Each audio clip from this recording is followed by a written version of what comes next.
Hello, everyone. I'm Dr. Marty Ross, and this is another Conversations with Marty Ross MD. Tonight's webinar where we're going to discuss Lyme disease.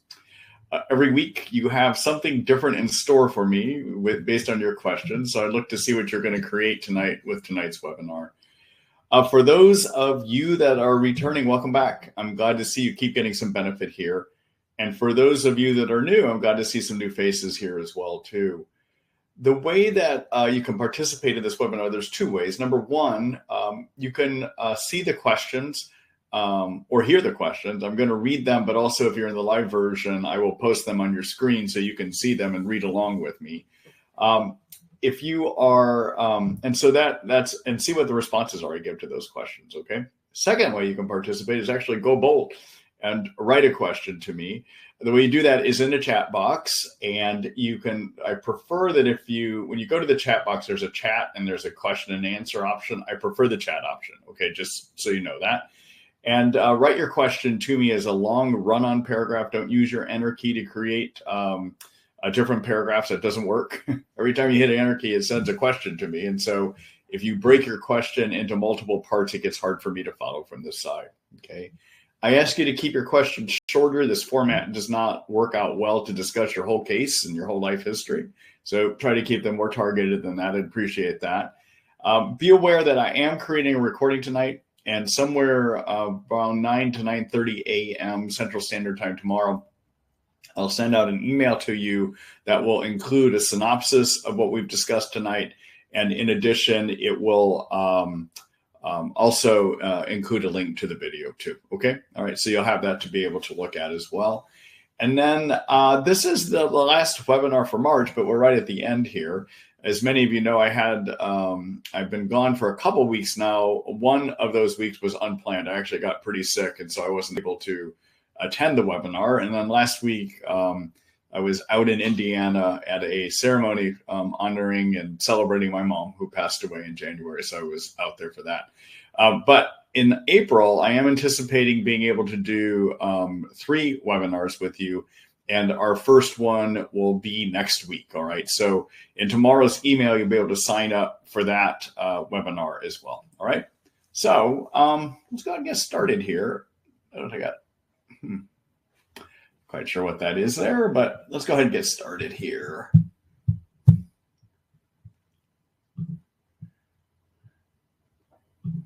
All right. Hello, Kirsten. Let's see. Dr. Ross, for my persistent Lyme, nerve damage in legs for over 7 years, found out in late 2022 that it is Lyme. Since mid-February, I've been on cinnamon clove oregano as well as ATP 360, cat's claw. Once I reach the 30 drops, how long do I stay on 30 drops? I also take methylene blue, 20 drops,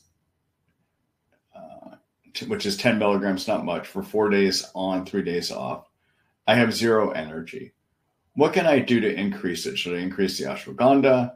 I take about 600 milligrams per day.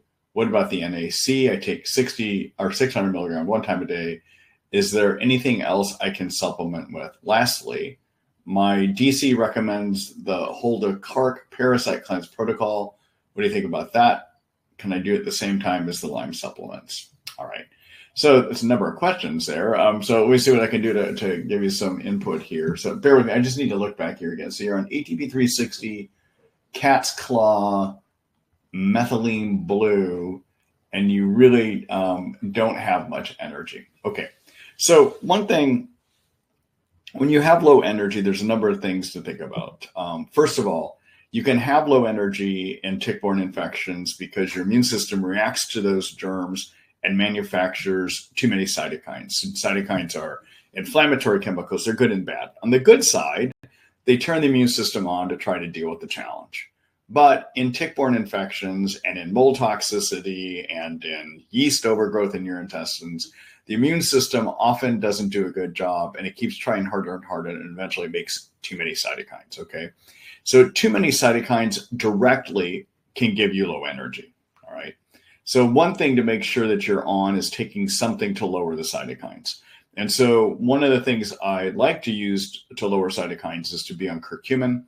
I prefer a liposomal variety of curcumin because that helps increase its absorption. Curcumin comes from the Indian seasoning turmeric. You can't get enough curcumin by sprinkling turmeric all over your food. You need more concentrated version of that, okay? So anyhow, I like a product for that by Thorne called Bariva 500, and I have people take it as 500 milligrams, which is one pill 3 times a day, all right? All right, so that will help with one possible reason you still have low energy, okay? The second reason that's happened with these increased cytokines is they interfere with an area of your brain called the hypothalamus pituitary and its ability to correctly interpret and manage your hormonal systems. And that's both your thyroid and adrenal glands, all right? So one of the things that I have people do to overcome that, in addition to lowering cytokines with curcumin, is I have them take ashwagandha, which you mentioned here. And so ashwagandha is an herb that comes to us from Chinese medicine and Ayurvedic East Indian medicine. And it's shown in animal studies to improve both adrenal and thyroid function. And so usually I have people start at a 400 to 500 milligram pill, take 2 of those pills in the morning and 2 of those pills between 1 and 2. If you're still having low energy, you could go up to 3 pills of each twice a day. Okay. All right. All right. But if you continue to have low energy, somewhere in here, somebody should have done, or you should see if your doctors would help you do a thorough thyroid blood evaluation. All right. And so what I like to do to check out thyroid is like measuring chemical made by the brain called thyroid stimulating hormone. That's what the brain uses to talk to your thyroid gland. I also like to measure T4 and T3 thyroid. Those are the 2 hormones that are made, thyroid hormones that are made. I also like to measure something called reverse T3, okay? And so reverse T3 is something that builds up if your tissues are not able to turn that T4 that your thyroid is making into T3. And that can give you something called subclinical hypothyroidism, or it can give you peripheral hypothyroidism. All right, so you need to make sure your doctors are measuring that as well too, all right? Now, I'm going to show you in a minute an article you can read to get more information about why I just said all those thyroid tests and what each one does, and then what would you do if they're abnormal. Okay, I'm going to show you the article that you can take a look at that, right? But all right, so for low energy, again, you want to make sure you're lowering cytokines. You want to support your adrenals and thyroid with ashwagandha. And if you're still having persistent low energy, come back and check your thyroid blood testing, as I just suggested. Okay, all right. Fourth thing you need to do for low energy is make sure you're getting 7 to 9 hours of sleep a night. And if that means you have to arrange your lifestyle to program time to do that, or if that means you get all of your computers and all of your screens shut off at 5 o'clock in the evening because they're not stimulating you, or if it means no longer having caffeine in the middle of the day, do whatever it takes to get that. And it may even mean you have to do supplements or even prescription medicines to help get the sleep. Okay. All right. Then finally, you want to do things to support your mitochondria. Mitochondria are the cell's energy factories. And so that ATP 360 is something you can use to help improve mitochondrial function. I usually have people take it as 3 pills 1 time a day. And what that's doing is predominantly repairing the covering of your mitochondria. And the mitochondria, there's around 300 to 400 in every cell. And they can get injured when you have chronic infection. And so this repairs the covering. In addition, the ATP 360 has various micronutrients in it that help the mitochondria work better too, all right? But the other thing I recommend people do as part of mitochondria repair is also be on glutathione. And I prefer the glutathione over the NAC. I think it works better. So NAC is a building block for glutathione, all right? So you're already doing that. But I would suggest substituting it. And I would suggest using a high quality glutathione product that's been shown to be absorbed well. All right. And so the company that makes a product that is well absorbed based on research is a company called Research Nutritionals. And their product is called Trifortify. And I recommend 1 teaspoon 1 time a day of that. Okay. And then finally, one more thing that you're doing that is helpful too is that methylene blue. Also, in addition to helping kill growing and persistent Lyme, excuse me, it can provide a temporary patch to your mitochondria to help them function better too. Okay. All right. So that's something helpful. Okay. All right. Then two other things you need to consider. All right. So if you're treating and your energy remains really, really poor, one of the tick-borne infections that can lead to extremely low energy, even more so than what Lyme Borrelia does, is the co-infection called Babesia. All right. So make sure you don't have that. And one of the simple ways is just look what your symptoms tell you. Okay. So symptoms of Babesia include night sweats, having feelings of air hunger, feeling like you can't get enough air from time to time, having frontal headaches and increased migraines, also having skipping and racing of your heart, or getting lightheaded easily on standing. Okay, those are some clues that you might have Babesia. And sometimes it helps also just get a good Babesia blood test. And the lab that I like to use to do that, the best lab, is the lab system called IGenex, has a test called a Babesia Immunoblot. The reason I prefer their method compared to every other way that's being tested is they have the ability to detect the multiple number of strains, maybe 15, 20 strains that can give you Babesia. No other lab can match that. Okay. So that's why I recommend doing what's known as the Immunoblot. And you would want to get an IgM antibody Immunoblot and an IgG antibody Immunoblot. Okay. All right. And then finally, one last thing. If you're having low energy, you're treating your tick-borne infections, you're not getting better, and you don't have Babesia, you've got to ask the question, is there something else that could be causing that kind of low energy? And one of the things that can do that is having mold toxicity. So if you have not done a urine test to see if you're one of 25% of people that are susceptible to getting mold toxicity, I would suggest doing that. The lab that I prefer to do that is a lab called Real Time Labs. Okay. All right. That's a lot of stuff I just said. Let me see here. So you can stay at a cat's how you can stay at 30 drops twice a day. You can do 6 months, a year. You can even do longer than that if you want to. Okay. All right. So I'm going to do a screen share. There's a number of things I want to show you here.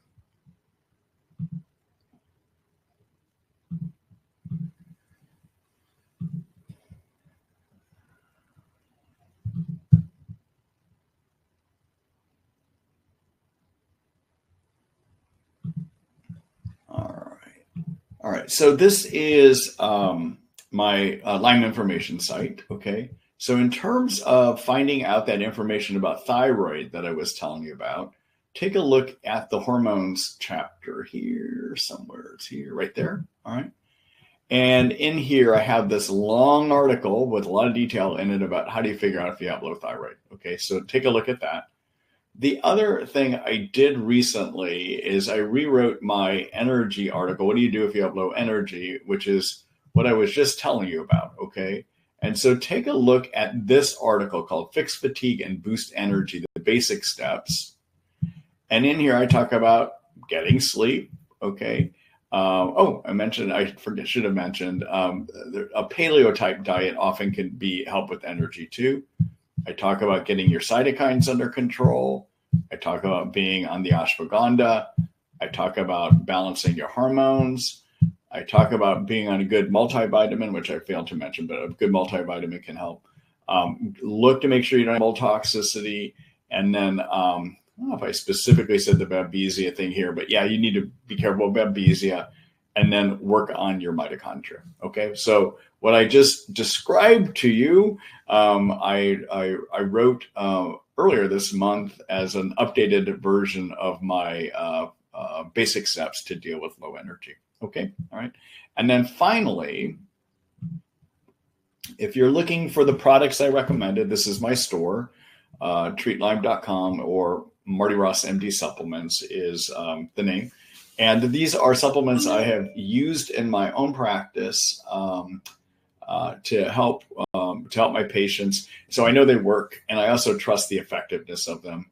Anyone can buy from me. Okay. So if you're looking for the Tri-Fortify product, for instance, at glutathione, you just type in the Tri-Fortify here. And then you'll see these are the various Tri-Fortify options that we have. In fact, we just added a smaller tube. It used to only come as this big 8-ounce tube. We now have a 5-ounce tube. Okay.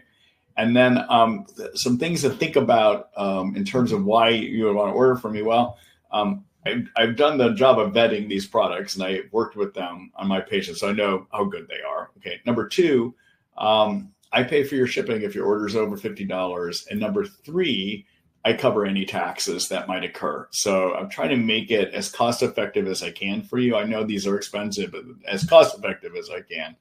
And then finally, just be aware, I sell all my products at the lowest amount allowed by the manufacturers. And so if I go lower, they will threaten to pull products from me. So I sell as low as I can. So those are reasons to consider purchasing here. Okay. All right. Let me go back here.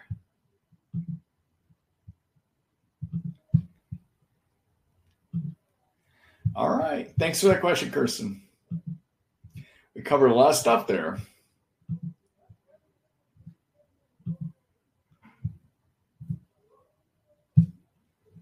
All right. Let's see here. Hello, Barb. Let's see. Hi, Dr. Ross. Thank you for your Q&A sessions. You're welcome. Is there a list of most recent peer-reviewed articles that we can share with doctors that help explain that chronic Lyme exists? I just had a very traumatic visit with a neurodoc that spent 40 minutes telling me that chronic Lyme doesn't exist while pressing studies into my hands that disparage Lyme doctors, treatments, etc. I wish I could have had my own printed studies that are recent and reliable to share. Barb, that's a hard situation because there are a lot of people that just will not accept that this is a real condition. I don't have a list that I carry around of peer-reviewed studies, but I do think one of the more recent books that is good at looking at this and has information you could share with your doctors is a book that came out a couple of years ago by Dr. Brian Fallon out of Columbia University. We'll find his book together here. Hold on here. I'm going to do a screen share for you.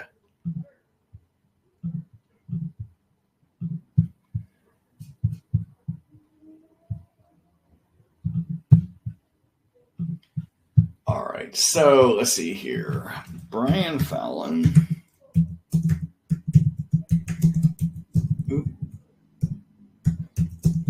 MD Lyme book. So the book is called Conquering Lyme Disease. I don't know why I just chose that one, but let me go back and see. You can find it on Amazon, but it's called Conquering Lyme Disease. Okay. And yeah, here it is. All right. So Conquering Lyme Disease. It's got a good section on the science behind chronic Lyme, that it's real, that in some people it does take longer antibiotics, that there are things called persisters. It's all in this book. So I think it's a decent resource, basically. Okay. All right.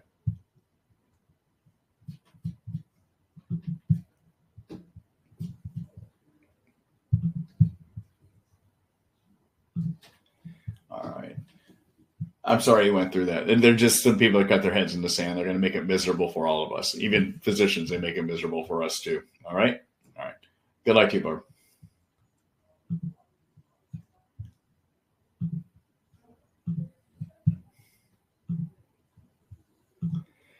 Hello, Cheryl. Let's see.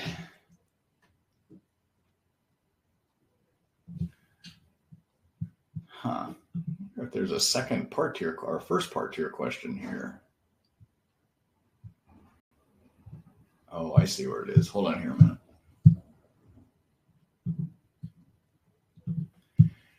All right, here we go. Hi, Cheryl. Let's see. I was finally diagnosed with Rocky Mountain spotted fever and Babesia after 10 months of burning, numb feet, lower back pain. Sometimes I also have random nerve jumping feelings in my lower legs, and I cannot stand anything to even slightly squeeze them or my feet. I've had unexplained joint pain and sudden headache, high blood pressure, anxiety, panic attacks in the past, so I'm sure I've had this for a long time. I was treated short-term, a week to 10 days with antibiotics, and had a bad heart reaction. After no improvement in the antibiotics, I started taking cat's claw and Immunoblot for the Rocky Mountain spotted fever. Can I take Cryptolepis along with these, and do you suggest starting at a low dose and build up to prevent a heart reaction? Do you have suggestions for supplements to support my nerves? Also, I've been heard about transfer factor and see Research Nutritionals has one specifically for tick disease. When would that be appropriate to take? I've been taking supporting supplements from your tick protocol. Let me see where your second part is here. Lisinopril also wondered if any herbs would react with it. Thank you so much for all you do. Do you suggest treating Rocky Mountain spotted fever, Babesia simultaneous with herbs? Is it okay to start slow and build up with the Cryptolepis? Any suggestions for supplement support? Oh, okay. You're just listing it all back out again here. Okay. So first of all, I don't know what antibiotic they used initially to treat you with. Let me just see if you did put that in here.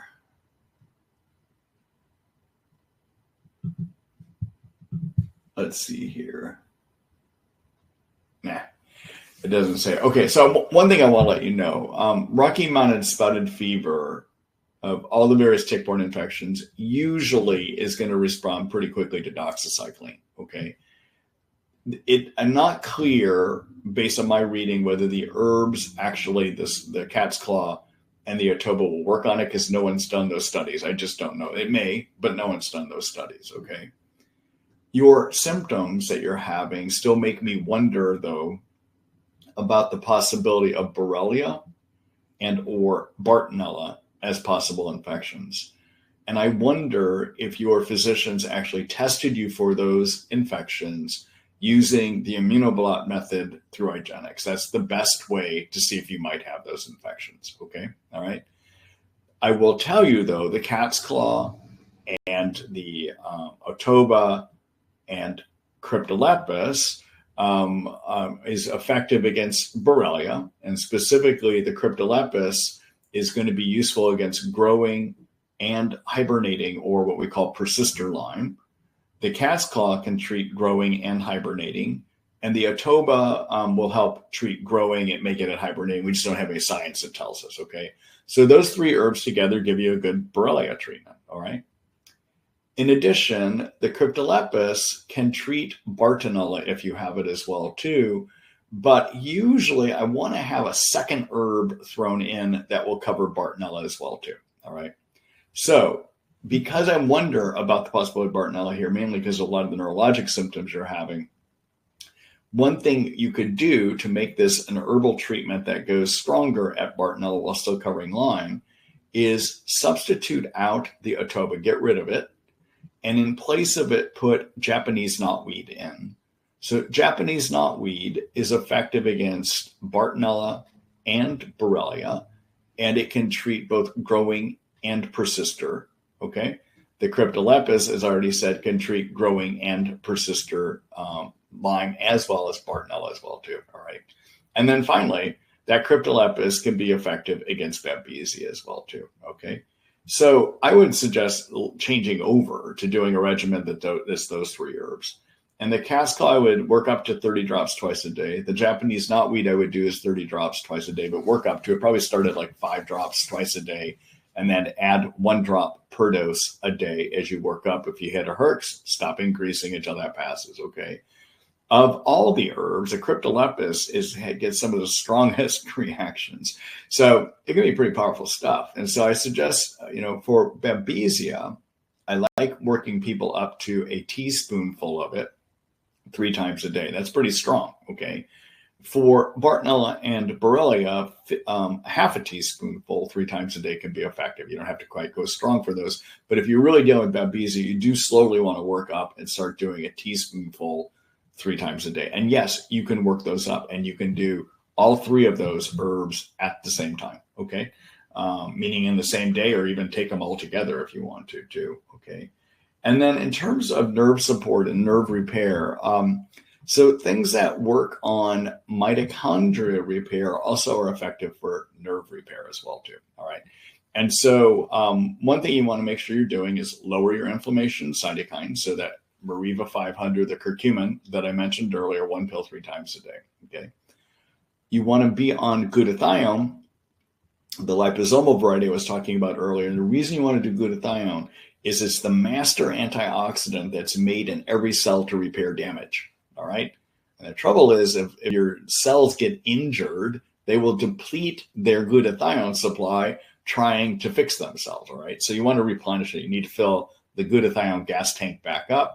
And I usually would do one teaspoonful at least one time a day on that, okay? And then finally, I'd like to do some lipid repair. So your mitochondria membranes, which are your energy factories found in every one of your cells, if you've got neuropathy, they're probably injured, okay?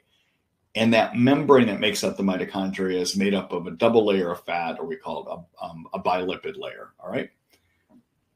Your nerve cell membranes are also made up of similar lipid fats as makes up the covering of your mitochondria. So whatever you're doing to fix your mitochondria membrane is also going to fix your nerve cell membranes, all right?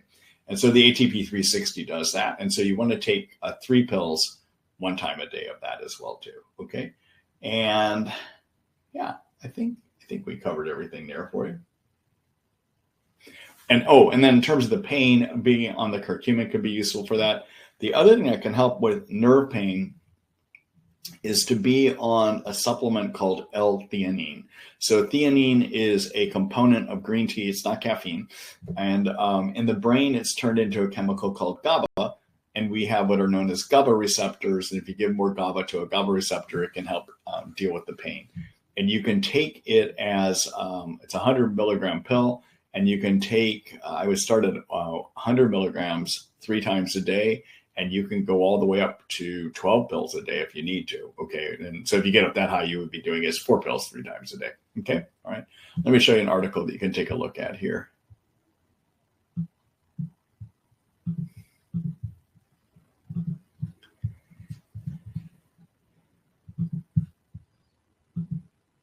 All right. Let's see here. Okay, so take a look at my online guide, and then take a look in the brain and nerve section here. And I talk here about peripheral neuropathy evaluation and repair. And in here, I actually talk about some basic blood testing you should do too. So like get a B6 level, get a vitamin B12 level, check your vitamin D3 levels, a blood count, thyroid testing, and something called CMP, okay? And then in terms of dealing with it, I talk about fixing your membranes, your mitochondria, and the nerve membrane. We just talked about that ATP 360. I talk about the glutathione. I mentioned in here CoQ10 and acetyl-L-carnitine, but the only reason I would really recommend the acetyl-L-carnitine is if you're a vegetarian. If you're not having red meat, you don't get enough acetyl-carnitine, and you need acetyl-carnitine to carry fat into the inside of your mitochondria where it can be burned into cell fuel, okay? I talk about the curcumin. And then finally, that's good. If you're going down that pathway and say you're a few months in and you're still not getting any improvement with your neuropathy, consider adding in the peptide called BPC-157. So BPC-157 is a peptide that is, let me go back here. So peptide, so our bodies manufacture over 100 different peptides. They occur naturally in us. And peptides are basically put together using amino acids, and which is the same building block as proteins, all right? But what makes something a peptide and something a protein is the number of amino acids. So if you have more than 40 amino acids, that's a protein. Under 40 amino acids, or 40 and under, is a peptide, all right? And these occur naturally in us, and there's a number of them. The one called BPC-157 is made in the stomach lining.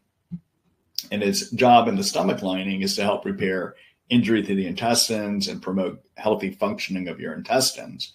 But we also know, especially from athletes, that it's very useful at repairing injuries and helping support repair of injuries of your joints, muscles, and tendons. And I have seen also, therefore, good results in nerve repair from it as well, too. All right. Because of the expense of it, I usually say go with your ATP 360 and your glutathione and lowering your cytokines with curcumin first. And if after 3 months or so you're just not making much headway in your neuropathy, then add in a BPC-157. And you want to take that as a 1 pill twice a day to begin with. Okay. All right. You can find that at my store. Okay. All right. Good luck to you, Cheryl.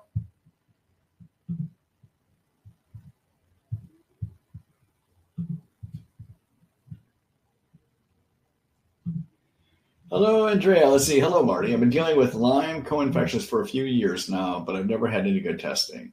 I just ordered an IGenex blood collection kit and was wondering what I should be marking off. There are so many tests to choose from. I believe I still have Lyme, Bart, and Babesia. So how do I check for an active infection? So do I check off, excuse me. It's a heavy pollen season out here in Austin right now. I'm getting knocked around. Our oak trees are sending out all kinds of pollen. And anyhow, I'm sorry for that coughing there, but that's what's going on there.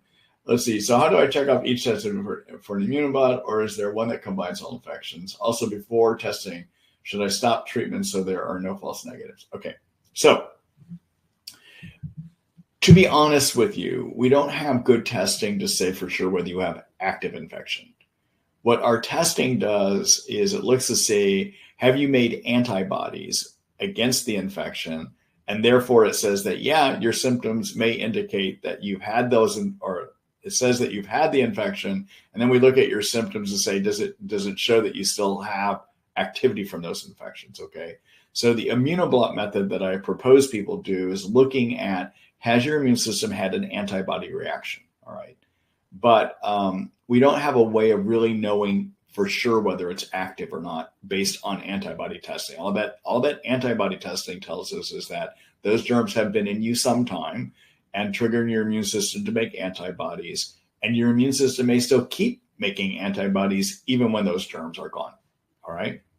Now, I will tell you there's another test method out there called an Elispot, which is also known as a T cell reaction test. So T cells are the type of white blood cells that attack a germ. All right. And our T cells only live for 2 months. So when we do an Elispot, we basically take your T cells, we put them in a test tube, and then we take proteins from the germs we're trying to see if you have, and we introduce them into the test tube. And we see if your T cells make certain cytokines. And the only reason they'll make those cytokines is if they've seen those germs in you in the last 2 months. All right. That sounds great, because that would mean if that came back positive, it would say, yeah, it probably still is in you. At least in the last 2 months, it's been in you. The trouble is with Elispot testing is the two main labs that do it are both Armin Labs out of Germany and Infectolab Americas out of here in the United States. And they don't test for enough strains. Okay. So for their Bartonella, they're only looking to see if you have Bartonella henselae. For Babesia, Armin is looking for Babesia microti only, I believe. And Infectolab, I think, is only looking for Babesia microti. Armin for Borrelia looks to see if you have antibodies against 3 strains, which is Borrelia burgdorferi, Borrelia afzelii, and Borrelia guerinii. The afzelii and guerinii are kind of known as the European strains, all right? And Infectolab Americas is only looking to see if against Borrelia burgdorferi, all right? Now, what Armin and Infectolab will claim is that there's enough cross-reaction with any of the other strains that it should pick them up. But the truth is, we don't know how good they are at picking up the other strains, all right? Versus this Immunoblot method that is done through IGenex for their one for Borrelia is looking to see if you have antibodies against 8 strains of Lyme germs, all right?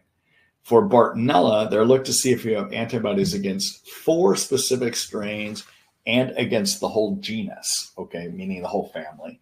And so if your 4 strains are negative, but your genus is positive, it means you got one of the other 11 strains that people possibly can get, all right? And then for Babesia, the Immunoblot method through IGenex can detect whether you've got Babesia microti or Babesia decanii, but it also has a genus test, and so therefore it can pick up the remaining 20 to 25 strains that people may have, okay? All right, so that's why it makes us the best. But I want to clarify, it doesn't prove active infection. We don't really have a decent test that proves active infection, all right? But what we're looking for with that Immunoblot is, do you have at least evidence that your immune system has reacted at some time to those germs? And then we have to look at your symptoms to say whether we think it's still active or not. Okay, that's the best we can do, unfortunately. All right. So let's go ahead. I'm going to pull up. I'm going to do a screen share here, and then we're going to see if we can look at their order form together, and I'll try to show you what to do here.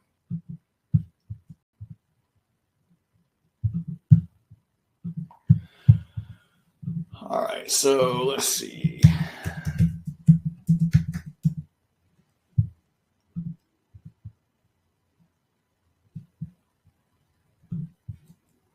Okay, so this is the IGenex order form. Let me just see if one of their panels has something here. Bear with me here a minute. I'm making this bigger so we can all look at it together better. All right, so you want to do an Immunoblot for both Bartonella, Babesia, and Borrelia. I would recommend doing that, okay? All right, and so bear with me. I'm just reading at their panels here.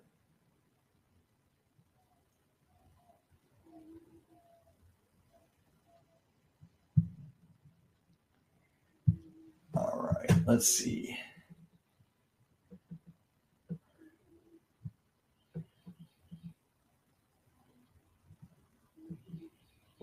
All right, so what you're going to need to do, I don't have the time to do this right now. So look at their various tick-borne panels here and see if the price that they give you here is cheaper than going in and looking at the individual labs, okay?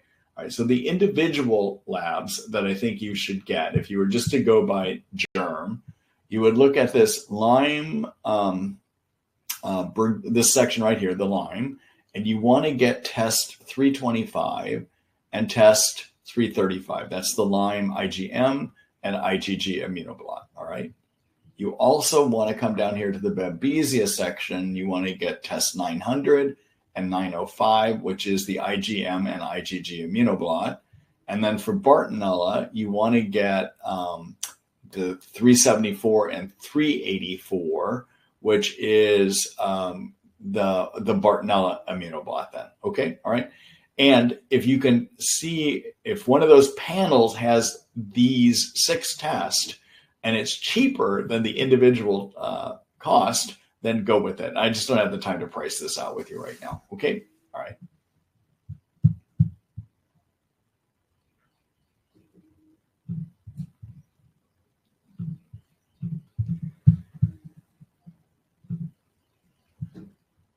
All right. Good luck to you.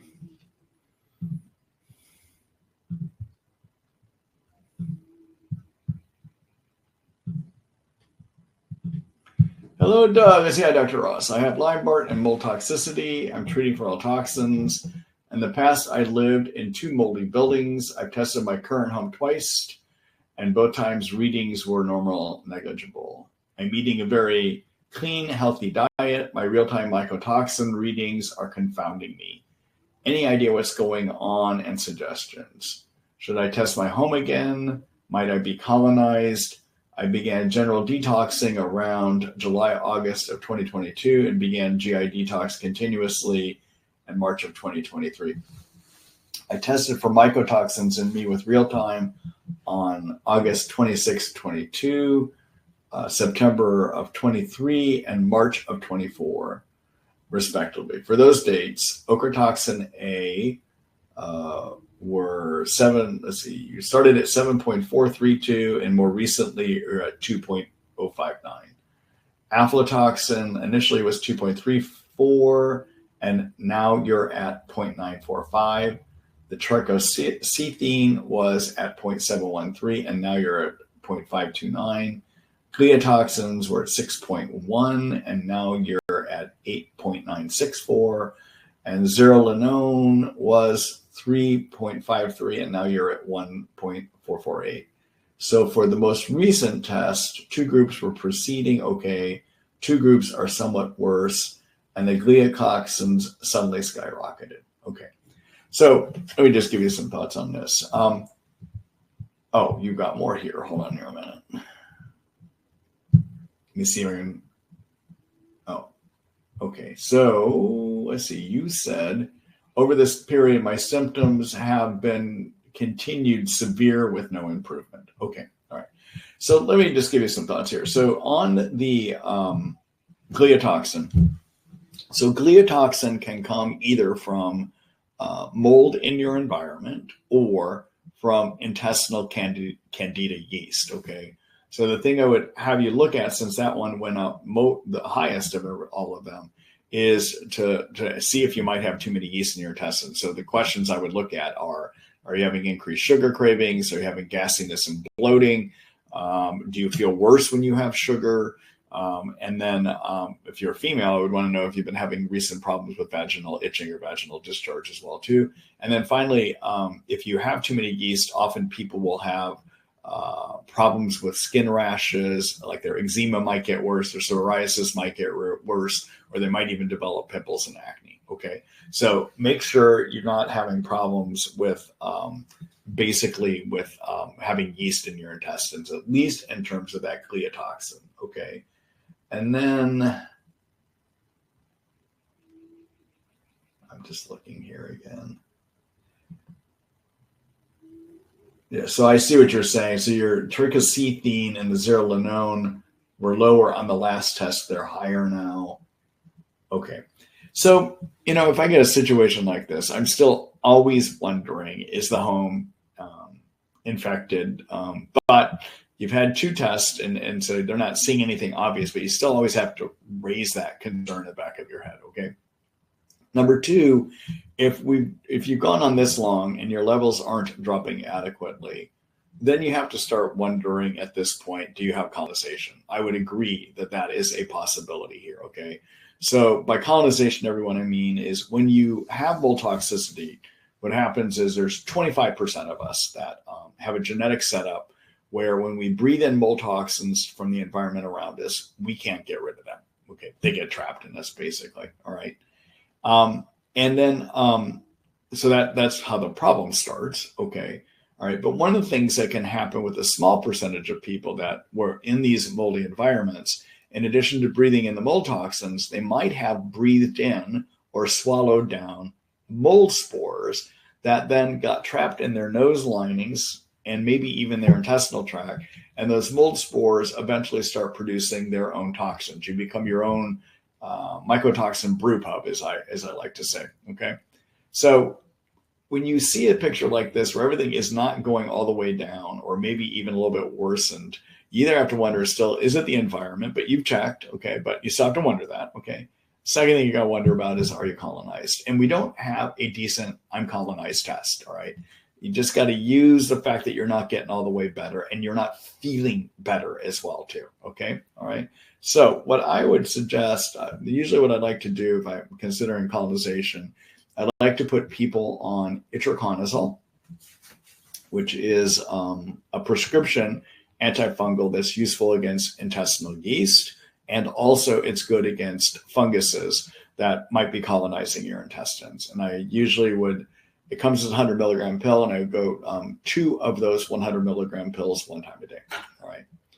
Now, some of that itraconazole will also, via the bloodstream, get at mold and spores that might be up here in your nasal passages as well too.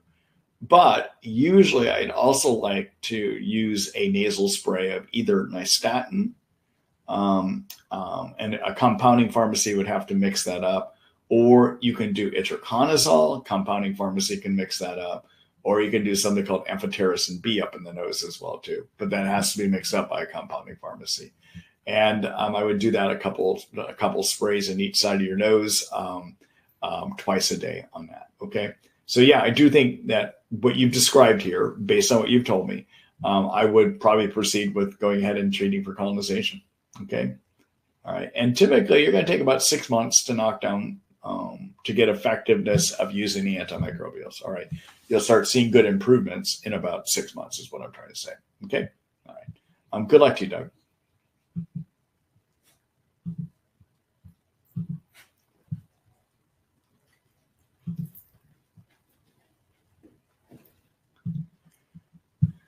Hello, Andrea. Let's see. Is Bartonella hard to eradicate? I've taken so many protocols and still have symptoms.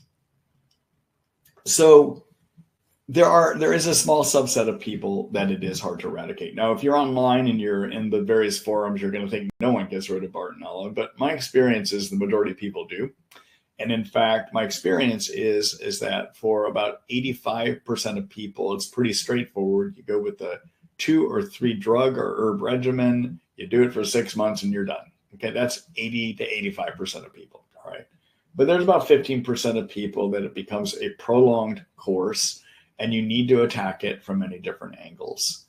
When I've had somebody that has failed multiple treatments, so first of all, the best treatments when you're really having difficulties to be on 3 drugs that will kill the germ. Okay, that can either be herbs or prescriptions. These days, my go-to regimen that I like using when people have failed various other options is to use methylene blue, 50 milligrams 3 times a day. It's very useful at treating both biofilm Bartonella. It's useful at treating persister or hibernating Bartonella, and it's useful at treating growing Bartonella. All right. I like to combine it with an azole. And by an azole, I mean fluconazole or itraconazole. And yes, those are yeast medicines, but they're also good at treating Bartonella. So I will use those. And I got the idea to do that about 3 years ago. Johns Hopkins University did some laboratory experiments looking to see in a lab what would work on growing and persister Bartonella. And they chose a representative antimicrobial of each family. So for instance, for the tetracyclines, they used doxycycline, not minocycline, and not tetracycline. Okay, they used doxycycline, all right? And for the azoles, they used a drug called clotrimazole. Now, clotrimazole is quite effective agent in the lab, but the problem is it's only used, it's only made in topical creams for people that have either vaginal yeast or if they have yeast on the skin as well too. That's what it's made for, right? And it's not well absorbed. So at first when I saw that study, I just kind of discounted it. But then about 2 years ago, I started thinking, wow, if one azole works, why not the other ones? All right. So I started working with the fluconazole and also itraconazole in my practice and saw some really good improvements. So my favorite combination these days is to do a methylene blue 50 milligrams twice a day with fluconazole 200 milligrams a day or itraconazole 100 milligrams, 2 of those pills, total 200 milligrams once a day. And then often I will put either Cryptolepis into that mix or liposomal cinnamon clove oregano capsules, and I would do those as 1 pill twice a day as well too. Okay. All right. The other thing that you may, anyhow, I think that probably is a good starting place for you. Okay. All right. All right. Good luck to you. Oh, I'm sorry. I knew there was one other thing I did want to say. So the other thing, Andrea, to look at. So the thing that can keep you from getting well is not using the antibiotics that are going to work. Not using enough of them at the same time. That's why I'm saying 3. Having biofilm, and either the cinnamon clove oregano will break down the biofilm or methylene blue will break down the biofilm. And so those are good things to use to break the biofilm down. Okay. And then finally, Bartonella has the ability to weave itself in and out of the fibrin blood clotting protein found in your blood. And it forms these fibrin, some people call it a fibrin nest, for instance, okay? And what can be very useful at breaking that down is lumber kinase. Lumber kinase is a group of enzymes that come from the skin of earthworms. It's a crazy illness. I love all the things we got to use here. But it comes either as a 16 milligram pill by Allergy Research, or it comes as a 20 milligram pill by Canada RNA, and their product is called Belugi. And you want to take 1 pill once a day to start. And after the Herxheimer is over, then you can go up to 1 pill twice a day. The thing about using the lumbar kinase is you need to make sure that you're not taking it with other medicines that it would digest, okay? And you don't want to take it with any food. So what I usually tell people to do is stop your all medicines and food an hour before you take the lumbar kinase, take it, and then an hour later, you can begin taking medicines or supplements again. Okay. When you take the lumbar kinase, you can take it with water. It's okay to do that. All right. All right. All right. Those are some ideas for you. Okay. All right. Good luck to you, Andrea.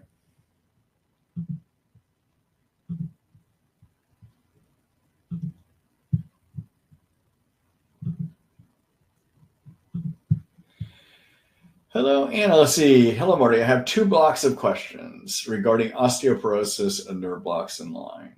Number 1, does liposomal glutathione cause problems with calcium absorption? Are there any side effects for long-term high-dose users? What supplementation do you recommend for osteoporosis for women? Are osteoporosis medications generally safe to use when treating Lyme disease with antibiotics and or herbals? 2, do you recommend nerve blocks for peripheral neuropathy and Lyme disease? What is your experience with this intervention? Thank you, Anna. All right. So, I have not seen glutathione supplementation lead to low calcium. I haven't seen that happen before, so I don't think that happens, okay? In terms of osteoporosis, the basic treatment you want to do, you want to be on enough calcium a day. You want to be on calcium about 1,200 milligrams a day, all right? And if you are, and then you want to be on something that's going to help build your bone back again, okay? Now, there are the prescription medicines that do that. Hold on, I'm going to have to look this up. Just bear with me a minute.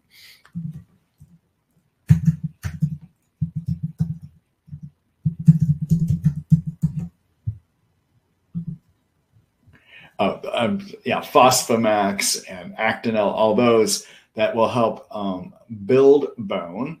And that is something you can do, but that has a lot of side effects, okay?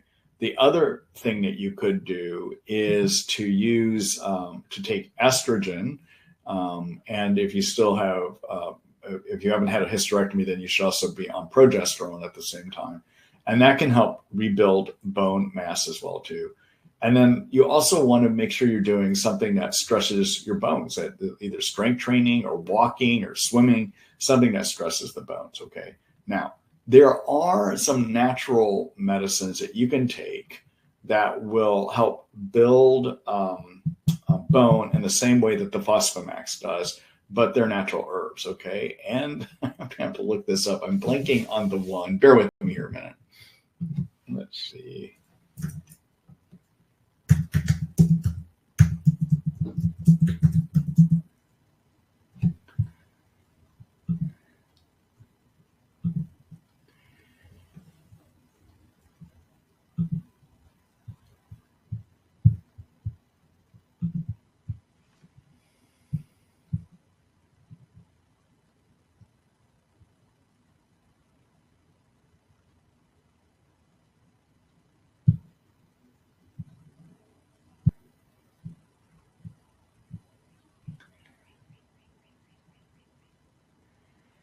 Okay, so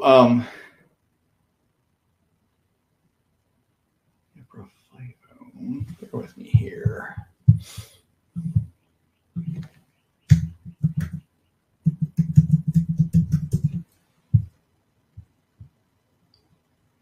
Okay, and then there's an herb called iproflavone. It's ipriflovone that can act a lot like the Fosfamax does. That can help. Okay, so I tend to have my patients stay away from the Fosfamaxes. I just want you to know that. All right. And so you want to make sure you're taking enough calcium, 1,200 milligrams.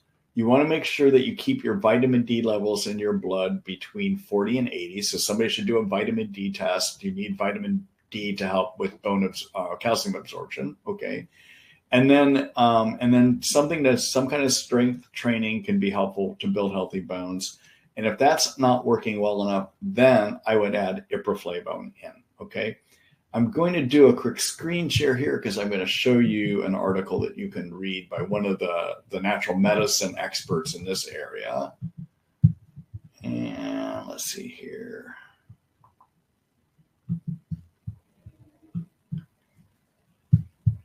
Oops, I guess I messed that one up. Hold on here a minute.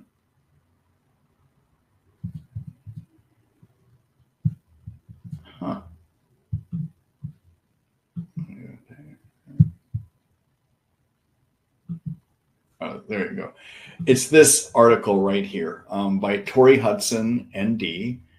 And if you're just to Google her name and say osteoporosis, you'll find this article. Okay.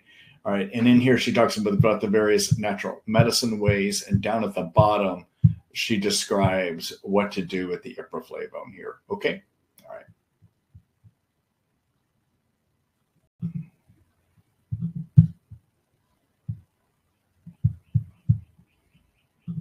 All right. All right. And then let's see, second part. Do you recommend nerve blocks for peripheral neuropathy and Lyme disease? My preference is not to do nerve blocks. My preference is to try to heal the nerves. All right. So get the infections and the toxins under control and then do nerve repair work. All right. I haven't seen anyone get injured by doing nerve blocks before, if that's what your concern is. And I might look at recommending a nerve block as a last resort if everything else is not working. Okay. So you could do it. I haven't seen people get harmed by it. I don't think having tick-borne infections leaves you at any greater risk of getting harmed from it. Okay. But those would be my thoughts. Okay. All right. Good luck to you, Anna.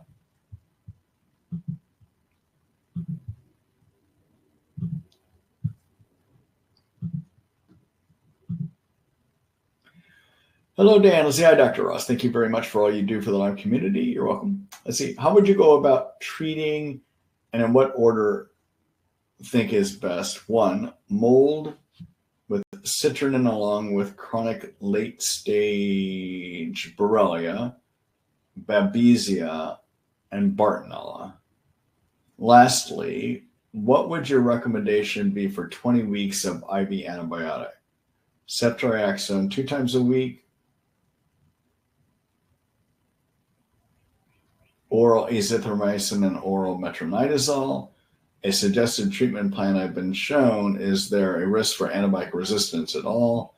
This is after having positive but small improvements with only herbs, biocidin, etc. I still think I need antibiotics to get me over the hurdle, but I'm too afraid to mess up my gut and weaken the immune system. Thank you. All right. I don't know if I'm going to be able to give you a solid answer here because I would need to know a lot more about what your symptoms are in terms of how to progress and how sick you are. I would make a comment that you can actually treat mold toxicity and a couple of those tick-borne infections at the same time. You can do them all at the same time, okay? And so usually if somebody's got Borrelia and Bartonella, I'd like to, and Babesia, my preference is to treat Borrelia and Bartonella simultaneously at the same time. Once I've got Bartonella under somewhat control, then I can add in treatment for Babesia too.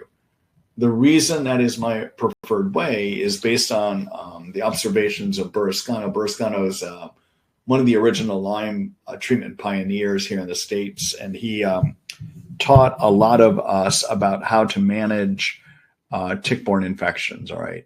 And his observation from his practice on Long Island is that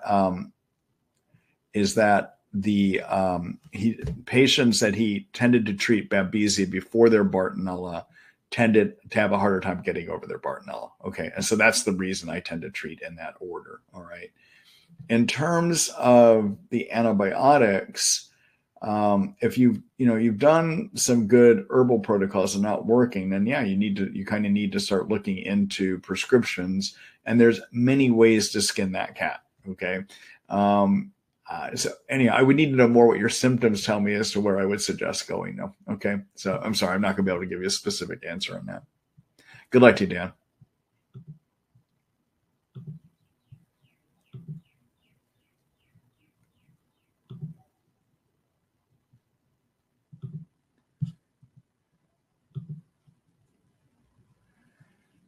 See.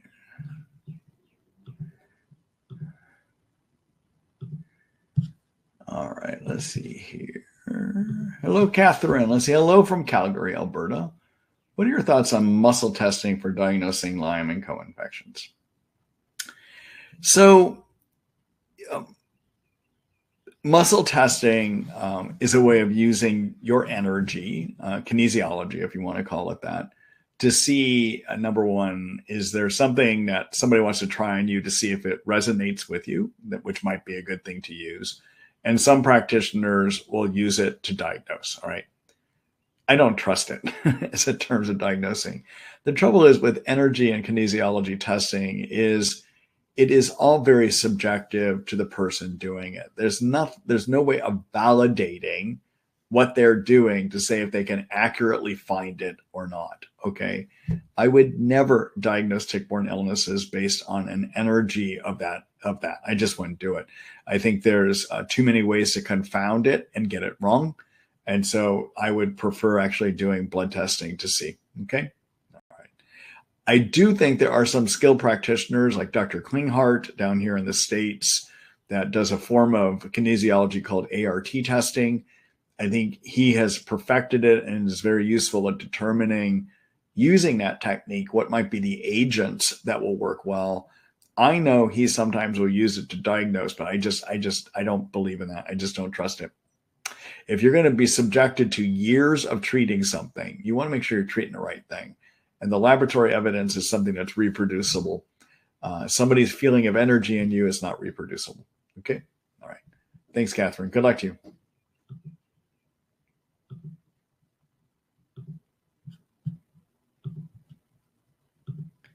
Hello, Molly. Let's see. Hi, Dr. Ross. A few weeks ago, I wrote to you about my Bartonella and Babesia diagnosis. My only symptoms have been arthritis and muscle pain. You suggested it could also be Lyme disease. I looked back at my IGenex and I did have 2 Lyme markers come back indeterminate. So guessing I do have Lyme and it's Lyme arthritis I am suffering from. I've been following your protocols for a few months, still not getting a ton better, but said the last time people it could take 9 months. Would cryotherapy help with my condition or anything else like that other than all the meds and supplements I'm on? I haven't seen benefits from cryotherapy. I wish it was simple. It just isn't. This is a hard illness to treat, unfortunately. And so it can be very, very hard, unfortunately. Yeah. It looks like my camera just froze. I'm going to ask if one of you can, if you're still seeing me, can you write a chat that says that you are still seeing me and that I'm moving, or is anything coming through to you right now? Oh, wait a minute. I'm back. All right. I just got it. Okay. Let's see here. Yeah. Anyhow, Molly, I'm sorry. There isn't a quick fix. You've got to just get in there and kill your germs, unfortunately. All right. All right. Good luck to you.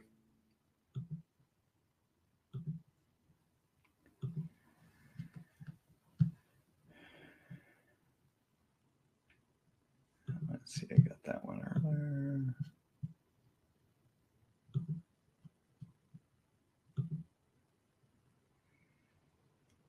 Hello, let's see, MR. Hi, Marty, I think is what you're saying. I understand that too many yeast can cause a cytokine excess that looks like Lyme disease in terms of achy, swollen joints, muscles, brain fog, fatigue, insomnia. But, question 1, can excess yeast also cause more specific symptoms that look like Lyme and Bart infection, such as muscle twitching, vibrating, and shaking sensations?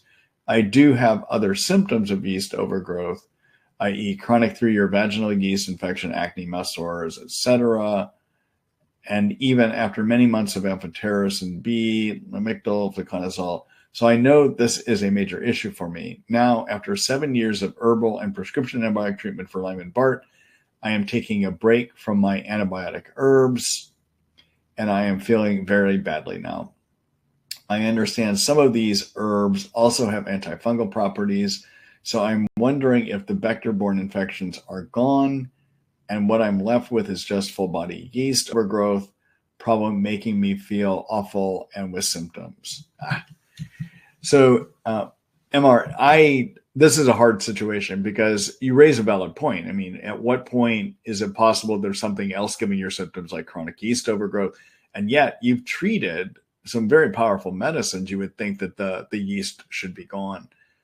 this is a situation where I'll take sometimes an hour, hour and a half in a visit just talking with somebody to try to get a sense of what's going on. From what you've written here, I don't have a clinical sense. I can't tell whether this is yeast or whether it is your tick-borne infections. There's not enough here for me to be able to tell you for sure, unfortunately. So I'm not going to be able to help you with that one. Good luck to you. I hope you have a Lyme literate doctor that you can talk to have them help you sort this out. Okay. All right. Good luck.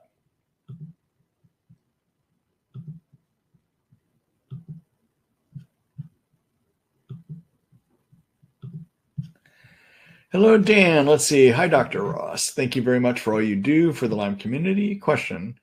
Oh, we already did that one.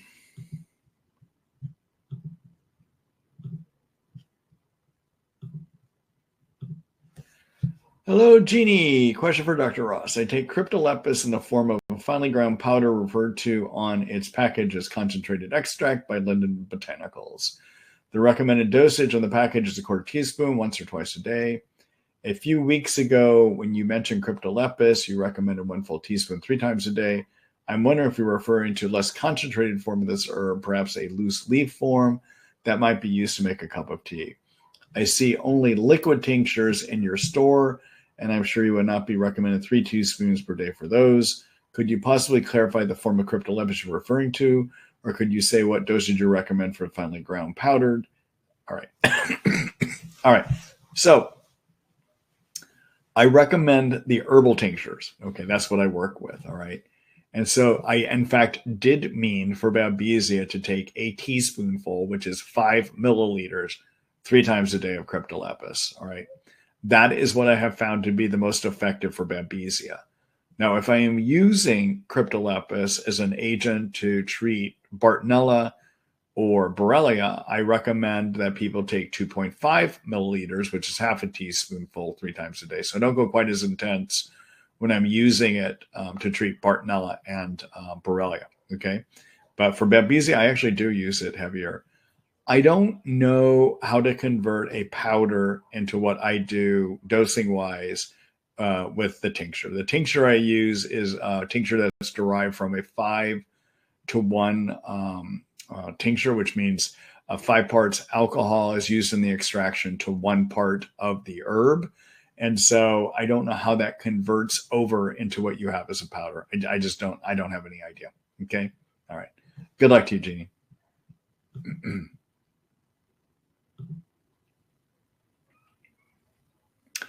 You know, Jeannie, one thing you might want to look at, let's see, what did I do here? Oops, there we are. One thing you might want to look at is Stephen Buhner in his books on treating Lyme and Babesia and Bartonella.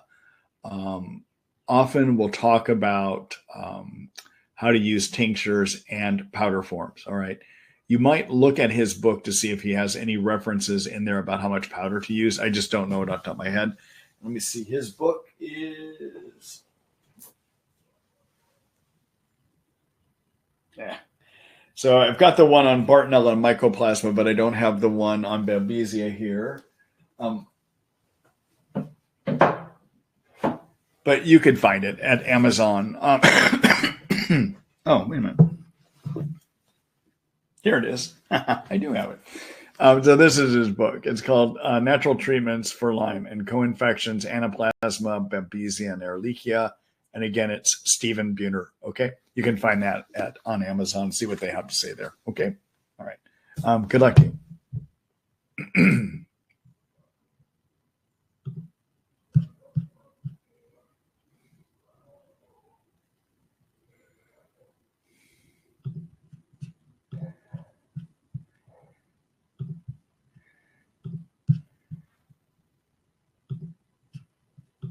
Hello, Kay. Let's see. Should I be doing something since a doctor did blood work, which including showing I had mono in the past? It had 3 times by age 19. I'm currently dealing with chronic Lyme, Bartonella, and Babesia.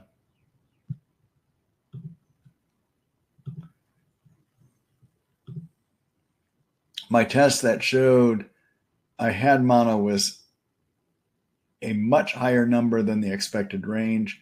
Sorry, I left this part off. Okay. All right, so your first question. Should I be doing something since a doctor did blood work which showed I had mono in the past? I'm currently dealing with chronic Lyme, Bartonella and Babesia. Okay. So when you have, there's always the concern when somebody has had a history of viral infections that they might be reactivated when you get tick-borne infections, all right? And that also is an argument, for instance, in long COVID. Some people wonder if part of the reason people get sick with long COVID is COVID reactivates dormant viruses that are still in them, all right? So we know that there's a lot of people out there that are healthy. And when we do testing, we will find elevated antibodies against Epstein-Barr, which is the monovirus, against a type of herpes virus called HHV6, another herpes virus called HHV8. Those are respiratory herpes viruses. Something called cytomegalovirus, we'll see evidence, and sometimes something called parvovirus B19. All right. So these are common viruses that live in healthy people. And what happens in healthy people is their immune systems work to keep those infections under control. All right. Now, it is possible when you get tick-borne infections that as the immune system is focused on dealing with those infections, it kind of loses sight of what it's supposed to be doing for your viruses and they get active. That is possible. All right. What my approach always has been, though, is to deal with the tick-borne infections, and that the idea is once you get those under control, the immune system work better to get the viruses back under control. And so generally what I'll do is I'll go after the tick-borne infections. And let's say we're 9 months to a year into treatment and somebody's not making adequate progress, then I might want to go back and look and see, is there antibody evidence that a person has had these viral infections in them before? And if there is antibody evidence of that, then I might try a 6-month antiviral protocol to see about getting those viruses under control. All right. Now, the problem with our testing at this point, when we're measuring antibodies against viruses, that doesn't tell us whether your immune system is not able to keep it under control. So having high antibody levels may mean your immune system is working pretty darn hard and has got them under control. And the problem is we don't really have adequate testing we can do to look at what is your viral load. Okay. We would want to know if the virus is out of control by being able to measure how much of it is in you. And we don't have a way of doing that. Our only thing we can do is measure antibody levels, but that may not be effective at truly telling us whether the immune system has lost the battle and whether these viruses are active. Okay. All right. So again, my approach is fix Lyme, do all the things that I do in my Ross Lyme support protocol in terms of getting sleep, getting your cytokines under control, dealing with ashwagandha, getting yeast knocked out, being on a paleo diet, trying to use antimicrobials to treat your infections. And let's say you're about 9 months, a year into treatment, you're making no headway. Then think about, could it be viruses? Do blood testing to see if you have antibodies against those viruses. That blood testing will not prove they're active, but it does say, yeah, they could be in you. And then I say, well, maybe they have gotten active. Let's go ahead and put you on something that's going to treat the viruses. Okay.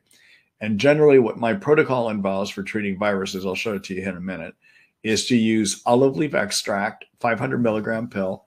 You start at 1 pill 3 times a day. And as you can, you try to work up to 3 pills 3 times a day. I also want people to be on a transfer factor mix called transfer factor plasmic, which is made by Research Nutritionals. And that basically helps your immune system target these viruses. Okay. And you would do 1 pill twice a day of transfer factor plasmic. That's PLSMYC. All right. And then finally, I like to also have people on reishi mushrooms. Reishi mushrooms are very effective at turning on the antiviral part of your immune system. And so that's a 400 milligram pill, and you would take that 3 times a day as well. Okay. All right. So let me just do a screen share here for you.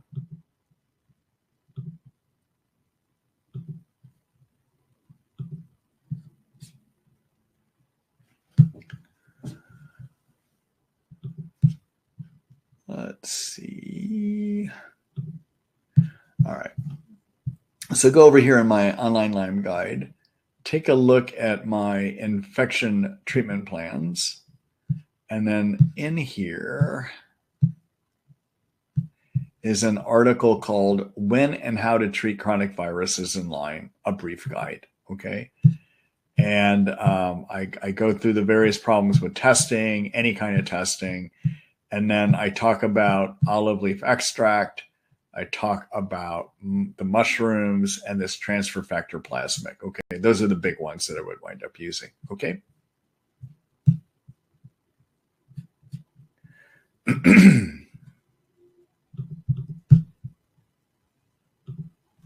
All right. Thanks for that question, Kay. Good luck to you.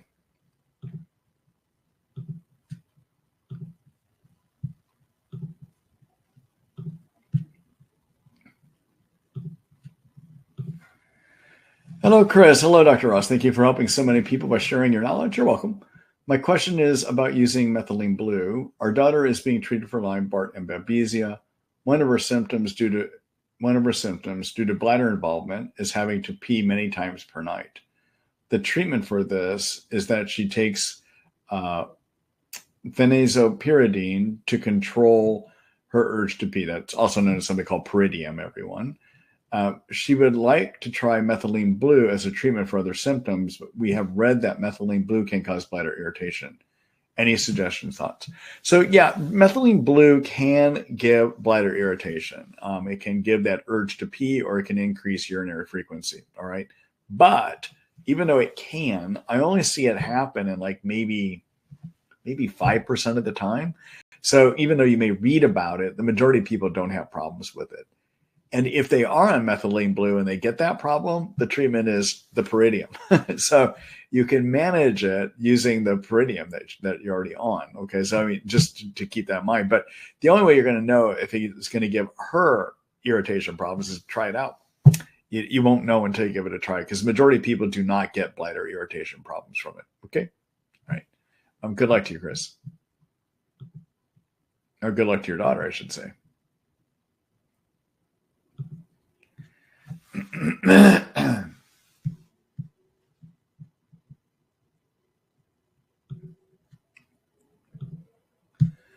Hello, Andrea. Let's see. I received 1 gram of glutathione in IV form, and I got very sick. Why would this happen? I seem to be okay with oral glutathione. Okay.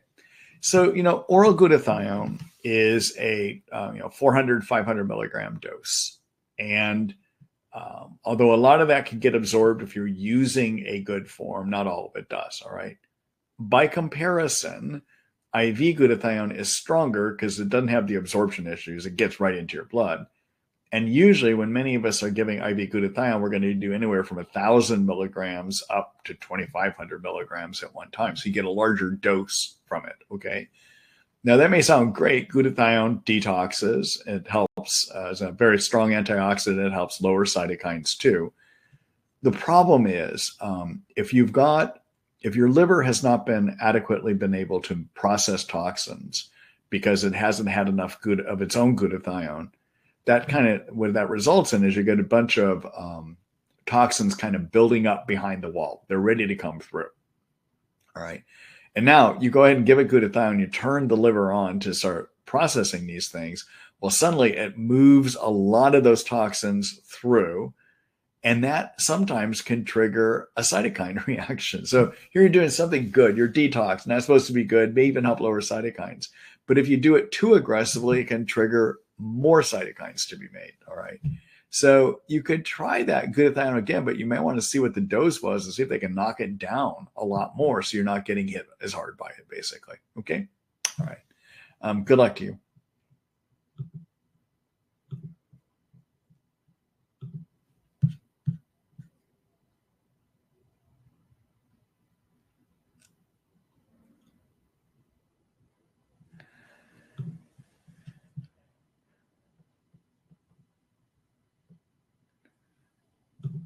All right. Hi, KSC. I believe transfer factor is dairy-based, and I'm allergic to dairy suggestions. All right. Let's go look at that. I don't know that off the top of my head. So I'm going to do a screen share here.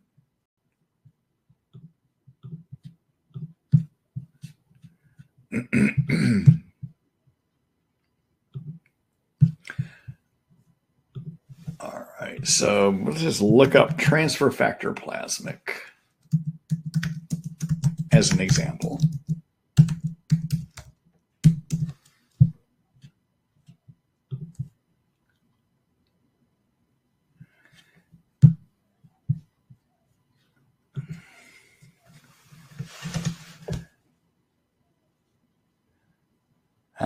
You are right. There is milk in that. Okay, and then let me look at one other thing here.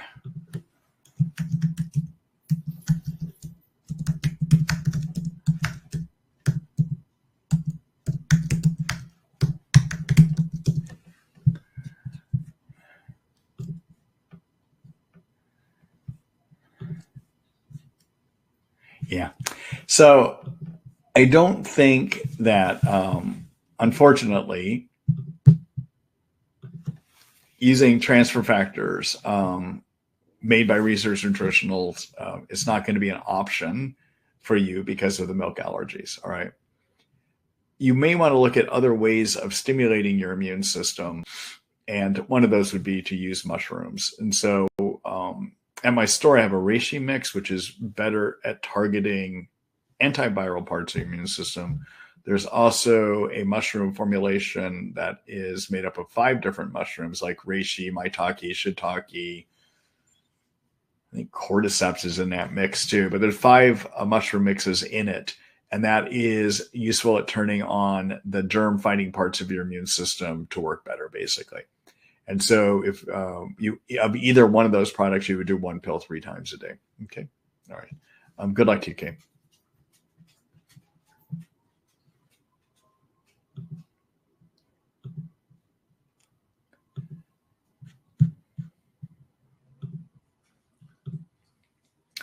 Hello, Joe. Let's see, my daughter has been undergoing treatment for Lyme and developed hypothyroidism. Levothyroxine has not alleviated symptoms. We would like to try desiccated thyroid in addition to the levothyroxine.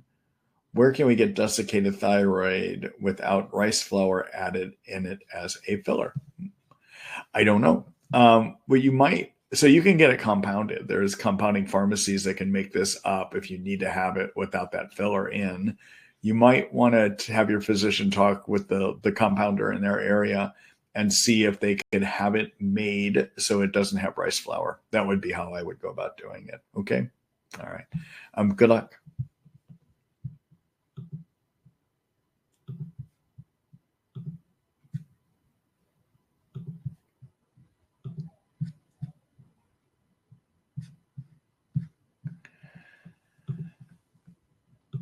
Hello, Robert. Let's see. Was treated with doxycycline for Lyme disease 15 years ago.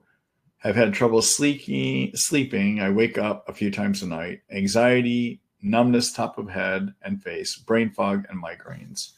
Recently saw a naturalist and he tested me with Vibrant Wellness Positive for Lyme, Anaplasma, and Crypto pylorys. I know you spoke against Vibrant. Should I get another test, or is there some use with it? Have you dealt with the Crypto pylori? I am currently on 50 drops BLT 2 times a day, 1 teaspoon Japanese knotweed 2 times a day, toxin pole 3 times a day, and transfer factor L plus 2 times a day. Been doing this for a few months. Anything I should change or talk with my naturopathic doc about? Okay.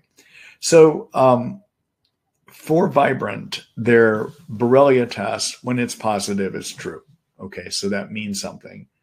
However, their Anaplasma Bartonella Babesia test has not been validated. So they have not done any testing to say that how accurate it is when it comes back negative or how accurate they are when they come back positive. So the only test I would do from Vibrant that they validated is the Borrelia. I don't know whether they validated their Crypto pylori testing. I just don't know. I've never looked into that before, and I don't know quite how I would address it either. Okay. All right. So I hope that gives you some information there. All right. Good luck to you, Robert.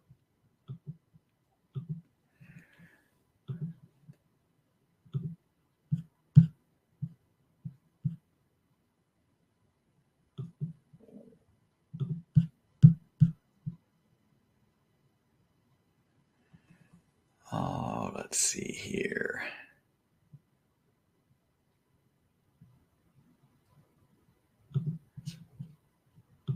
Hello, Gene. When you were listing number of drops of herbs and EOs earlier, how are those drops administered? From a tincture, from a diluted? They're delivered from a tincture. When I talk about drops, I'm talking about tincture formulations. And the tinctures I use are from a company called Montana Pharmacy, and that's a pharmacy with an F. They are made using a standard formulation recommended by Stephen Buhner, which is a 5-to-1 extraction, meaning 5 parts alcohol with 1 part plant. Okay. All right. Thanks, Gene.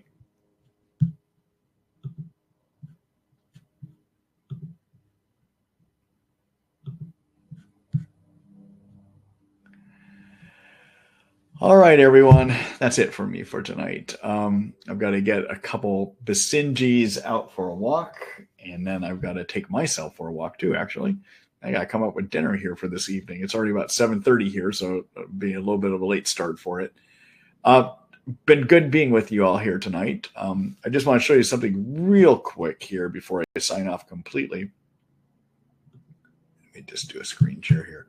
So I know many of you are getting some good benefits from these webinars, and I have another opportunity for you where we can work together more often than these webinars, and actually in a deeper way. And that is with my community, which is called Lyme United. All right. So this is a paid membership community. And here in Lyme United, we've got a number of forums. So for instance, we've got a forum where people introduce themselves. We have a forum where people living with tick-borne illnesses and mold toxicity correspond back and forth with all their own questions. Okay. And then there is a forum where people say what's working, and we all learn from what's working for them. I have a daily forum Monday to Friday called Office Hours with Marty Ross MD, where I take written questions from people. And over the course of an hour, I will respond to any questions that came in the last 24 hours. All right. And then finally, I have another forum called Ask Marty Ross MD Live, which is kind of my webinar, but it's different than these webinars. In my live webinars, we do it in a Zoom room. So I get to see you, you see me. I can ask you questions to clarify. So there's it's a lot more productive than what we can do in this setup. All right. And then finally, we have a forum where our members can host events. And so we have one coming up on Monday where we get to hear all about a new Lyme antigen test that's coming. Okay. So anyhow, I encourage all of you, if you're getting benefit out of my live webinars here, you'll even probably get more benefit out of my membership community. Okay. So if you do want to sign up for that membership community, take a look at my Treat Lyme site and look at my Lyme United, which gives you a great description of what we're doing here. Okay. And for a limited time, I'm giving 30 free days, but I think if you want to try it out, you can do it for free for 30 days, but I'm thinking about scaling that back to 1 week. And so this might be the time to sign up if you're going to. All right.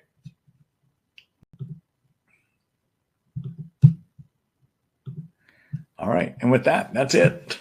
Been great being with you here tonight. I hope you join me again next week. And look at your email tomorrow morning where you'll get an email from me with a synopsis of what we talked about and a link to the webinar. You also have an option to sign up for the next series beginning next month. And then share that email. Send it to people that you think should be joining us here as well, too. I'd appreciate that. All right. Good night, everyone.